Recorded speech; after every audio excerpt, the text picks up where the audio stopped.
సహీహ్ అల్ బుఖారీ కితాబ్ ఇమాన్ వివరాలు హదీస్ సంఖ్య 18 అబూల్ యమాన్ షుయబ్ జుహ్రీ అబూ దరీస్ ఆయిద్ అల్లాహ్ బిన్ అబ్దుల్లాహ్ ద్వారా పేర్కొనబడింది.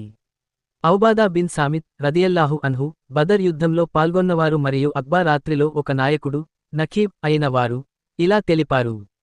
ప్రవక్త ముహమ్మద్ సల్లల్లాహు అలైహి వసల్లం చుట్టూ సహాబాలు చేరినప్పుడు ఆయన ఇలా అన్నారు. మీరు నన్ను ఈ ప్రమాణంపై అనుసరించండి.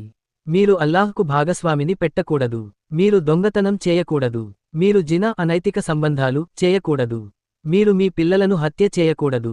మీరు ఎవరిపైనా అబద్ధపు ఆరోపణలు చేయకూడదు. మీరు మంచి విషయాల్లో అల్లాహ్ ఆయన దూతకు విధేయత చూపాలి. ఈ ప్రమాణాన్ని ఎవరైతే పాటిస్తారో వారి ప్రతిఫలం అల్లాహ్ దగ్గర ఉంది. ఎవరైనా ఈ తప్పిదాలలో పడిపోతే ఈ లోకంలోనే శిక్ష అనుభవిస్తే అది అతని పాపాలకు పరిహారంగా మారుతుంది.